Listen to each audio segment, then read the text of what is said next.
Jennifer, can you leave on time today? I need you to hurry home as soon as possible. Yeah, I'll be home on time. I'll be home around 6:30 as usual. Okay, good. What's wrong? I was thinking of going out for dinner tonight. Really? That's unusual. You said you don't like eating out because it costs a lot of money. I'll pay for it. It's a celebration after all. I thought we could go out for a steak. Steak? It's been so long. What do you mean celebration? Did you get promoted or something? We are getting a new member to our family today. What? I'm sorry, what do you mean? You're so slow. I told you the other day about my sister Grace's successful advancement, didn't I? We talked about how we should do something to celebrate. Yes, we did talk about that.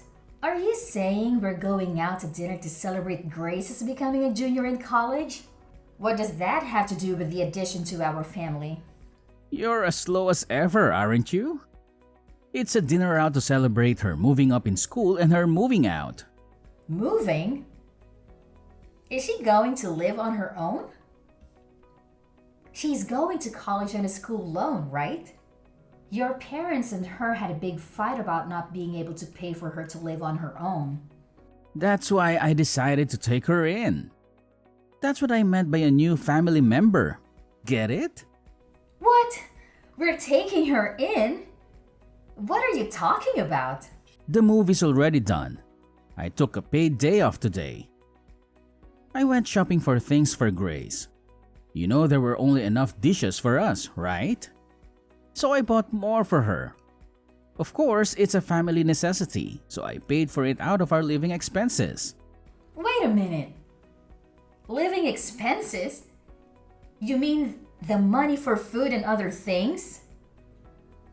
And you used that to move Grace in? I mean, moving in the first place. I didn't hear anything about that. Who is the head of this house? Me, right? The head? I am the master of the house, am I not? If I'm okay with it, it's okay. If I'm not okay with it, it's not okay. So I said yes. You don't have a problem with that, right? I do. Why did you go ahead with the move without asking me? The fact that you told me after you did it means you thought I would be against it, right? I was just trying to get through it smoothly and get things ready. In the first place, I would have welcomed Grace into my home even if you were against it. She's the master's sister. She's family to begin with, so there's no problem. There's an empty room available anyway. What do you mean by empty room? We're using all the rooms right now, aren't we? The room where you keep all your stuff. It's a junkyard. It's as good as unused. Don't call it junk. Those are very valuable antiques that were given to me by my grandfather. No, no, no. Wow, all those old pots and jars? They're all trash. That's why I took all the trash to your study. What's wrong with you? That room has an air conditioner. It's perfect for Grace's room. You don't need your hobby room and your totally unused weight training room. You're only in the living room most of the time. You have 3 rooms: a study, a hobby room, and a weight training room. So why didn't you just give her one of those? She is your sister, and that doesn't even mean she can move in. It's outrageous to reduce the number of rooms for the head of the house. Anyway, I made a decision, so you should just shut up and follow it. A wife is supposed to follow her husband's decisions. All you have to do is keep saying yes to what I do. That's a matter of course for a wife. That's such nonsense. I'm pissed. I'll go out to eat something nice with just Grace. I was going to go to the trouble of paying for it, but it's your fault for pissing me off, so I'm going to take it out of the food budget. Huh? Wait a minute. But someone moving in is something we need to discuss together first if we are going to live together. Mark, are you listening to me? Mark!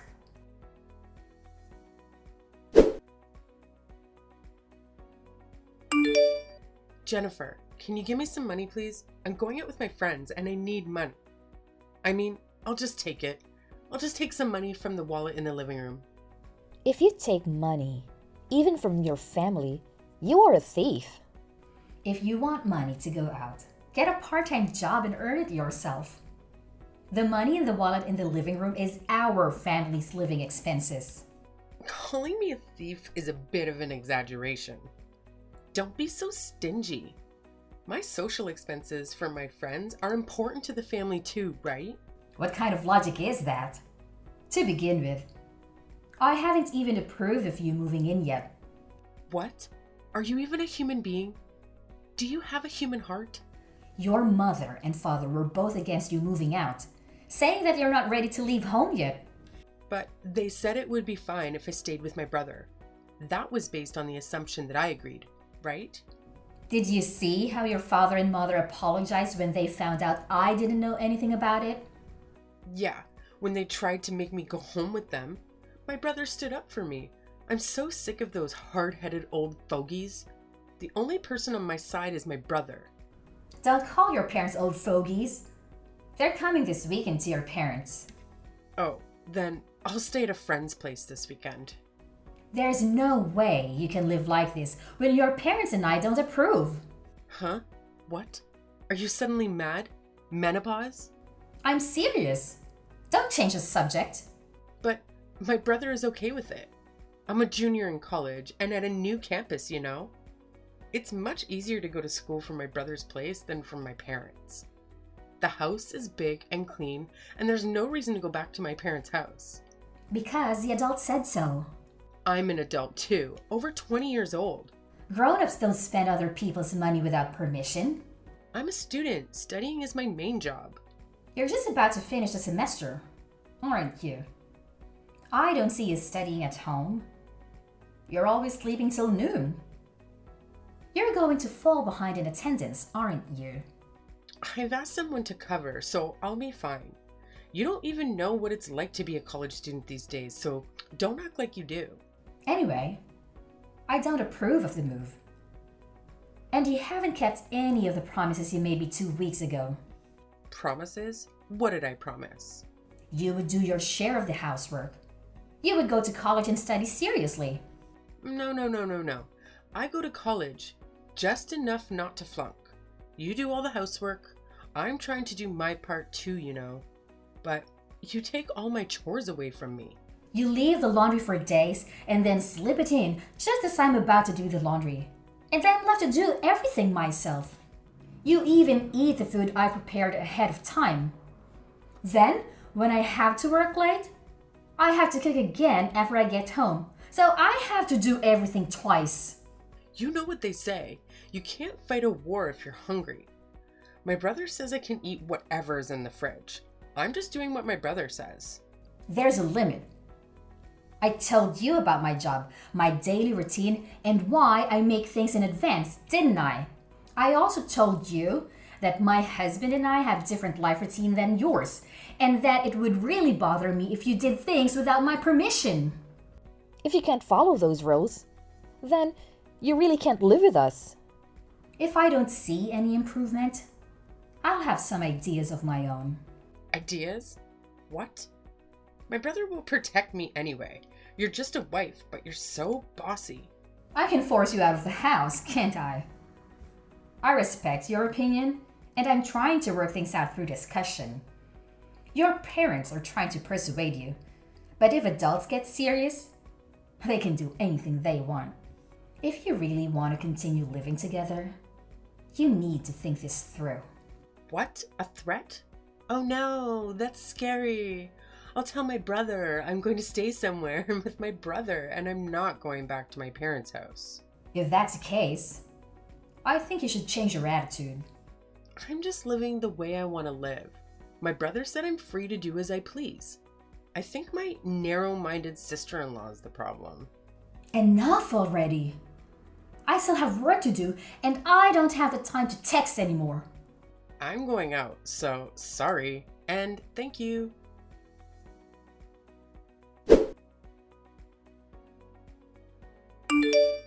Mark, I'm home. Are you back? Are you in front of the house? I'm here. Can you explain? Why have the locks changed? Why the key I have doesn't work? And why my stuff is outside of the front door? Things are a little dangerous these days, aren't they? That's why I changed the locks to increase security. You know, so that no one outside the family can get in. And then the stuff, I think you're mistaking it for garbage. Do you know what you've done? I heard you threatened Grace. If she doesn't listen to you, you'll forcibly kick her out.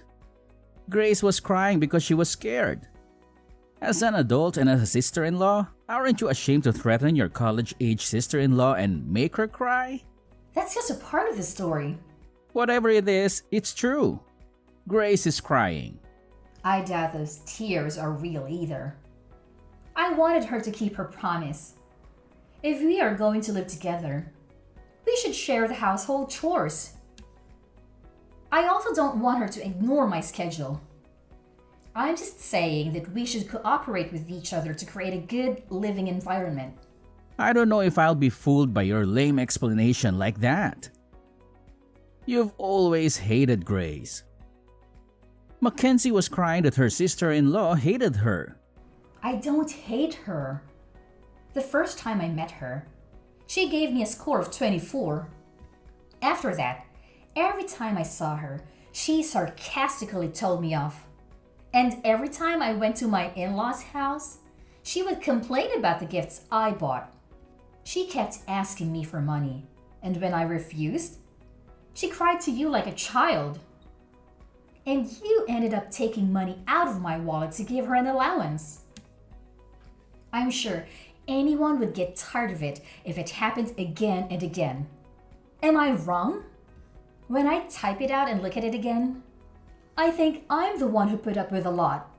If you don't like Grace and you want to bully your sister-in-law, I have my own thoughts. You should understand how it feels to be kicked out a little. I'll kick you out before I kick my sister out. From now on, my beloved sister and I will live together. So get out of my house. Then I'll sell this house. What? Sell it? You? You can't do that. This house is my house. Huh? Have you already forgotten? It's my house. What? No, no, no. What are you talking about? This is my house, right? I thought you've become a bit of an overbearing husband lately. But have you forgotten that you think you're right about everything? That this house was originally my parents' house and that I renovated it and cleaned it up. Moreover, before I married you, I used my own savings to do it when I was single. Huh? Wait a minute. I thought when we got married it would be changed to my name. Of course not. I became your wife when we got married. But the house is still in my name. There's no rule that says you have to change it.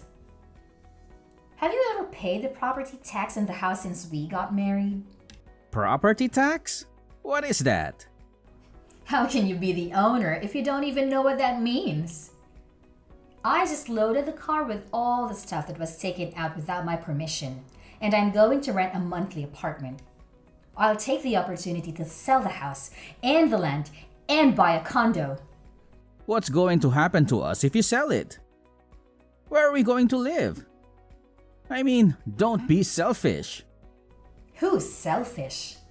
You let your sister move in without telling me, and then you gave her a room for the collection that my grandfather gave me. And now you call my stuff trash and put it outside? How dare you? You've got some nerve. It's shocking. No, because I thought it was my house. And it was stuff I didn't want in my house. So it doesn't matter what I do with my house either, does it? Wait a minute. I think there's been a misunderstanding. the three of us will discuss Mackenzie's situation at length again. So come back. I'll even unlock the front door for you. What are you talking about now when we talked about it for 2 weeks to no avail, including your parents? Yeah, it's a good opportunity. Let's get a divorce. Divorce? I don't see the point in being married to you.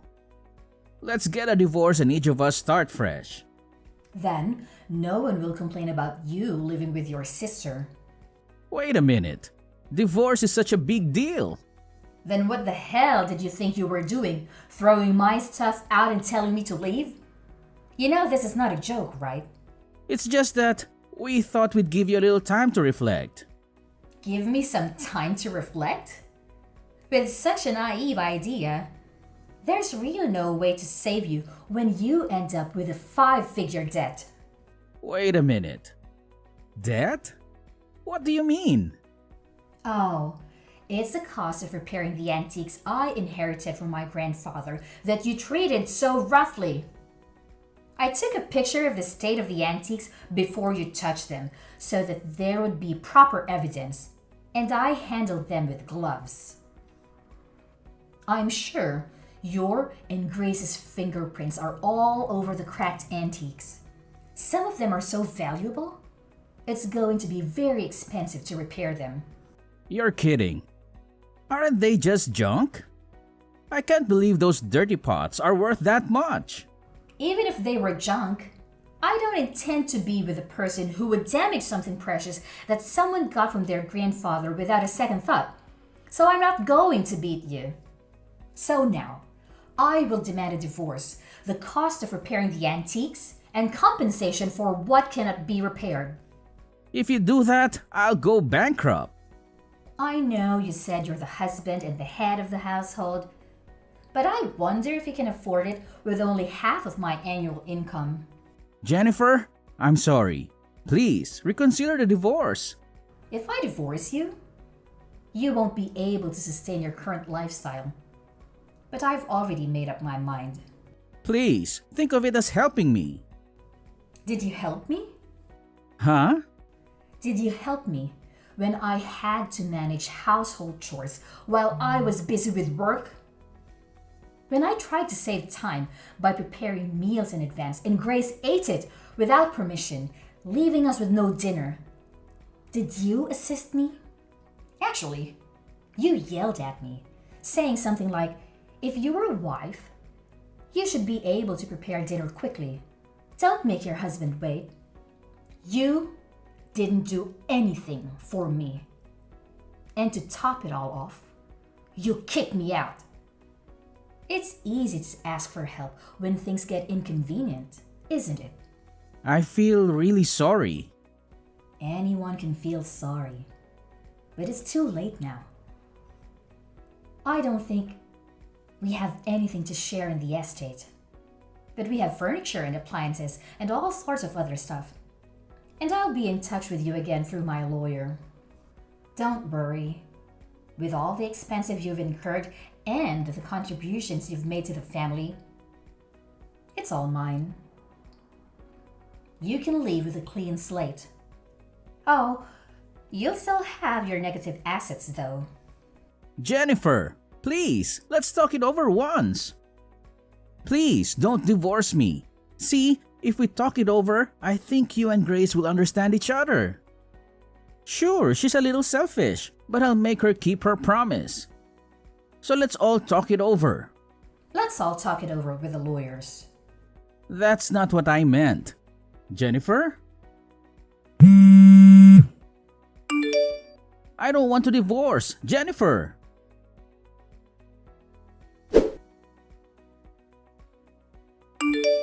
Jennifer, please come back. We have no place to go. Haven't you moved out yet? That place is already on the market, so you'd better get moving.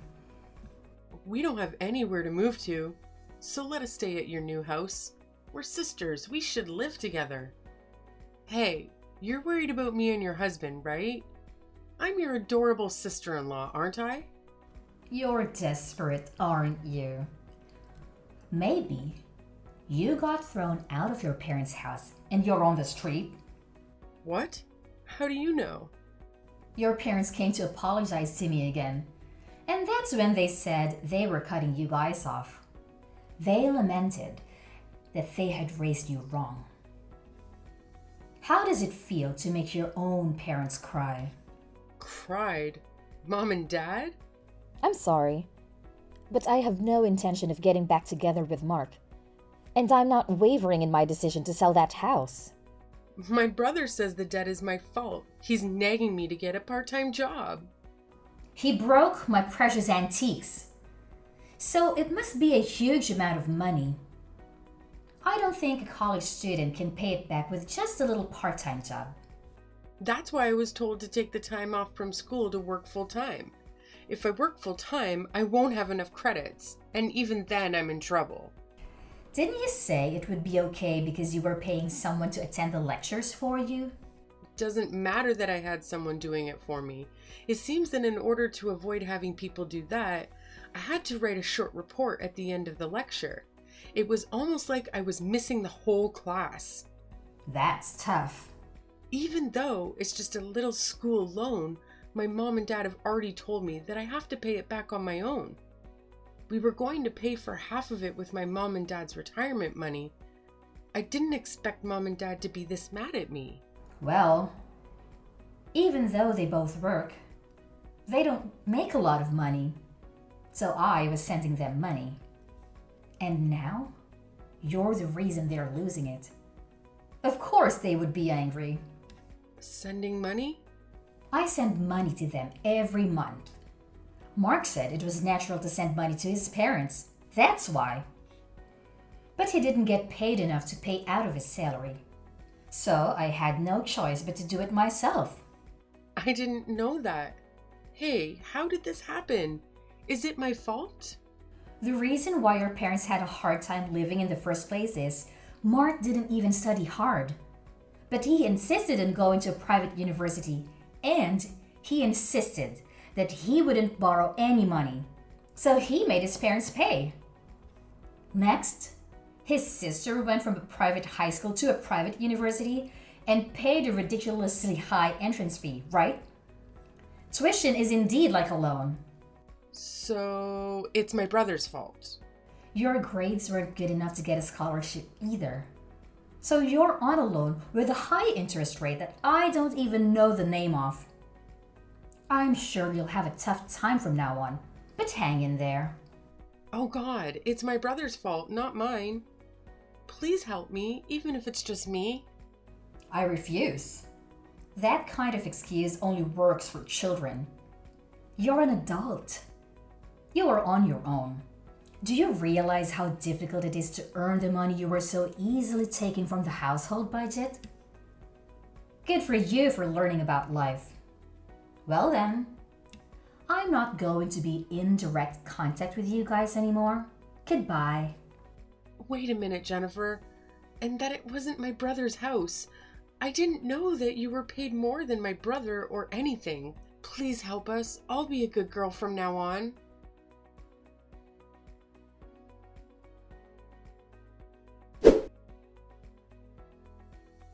You know, it's quite a curious situation I find myself in. When it comes to my ex-sister-in-law and ex-husband, who, mind you, are now fully grown adults, I have this undeniable sense of liberation. It's as if a weight has been lifted off my shoulders, freeing me from any sense of obligation to lend them a helping hand. Oh, how liberating it feels. So, what did I do, you may wonder? Well, I took a firm stand and decided to charge them mercilessly for everything that they had taken from me. Yes, every last bit. And not only that, my friend, I went a step further and disowned them. Can you believe it? But let me tell you the aftermath of this whole situation. It seems destiny had its own plans for them. The ties between my ex-sister-in-law and ex-husband were severed, not only from me, but also from my in-laws. It's like a domino effect, really. And what do you think happened next? They found themselves huddled together in a rather modest and inexpensive apartment. Oh, the irony. Now, here's a twist for you. Despite the hardships they faced, they somehow managed to scrape together the funds needed for repairing an antique piece. How, you ask? Well, they resorted to juggling multiple part-time jobs. Can you imagine the hustle they must be going through? It's quite a sight, I must say. Rumor has it that my former sister-in-law had a bit of a rough start right from the beginning. Poor grace and attendance issues plagued her, leading to failure and the need to repeat a whole year. Quite unfortunate, isn't it? But hey, life has its own way of teaching us lessons, and it seems like she's getting a first-hand experience of that.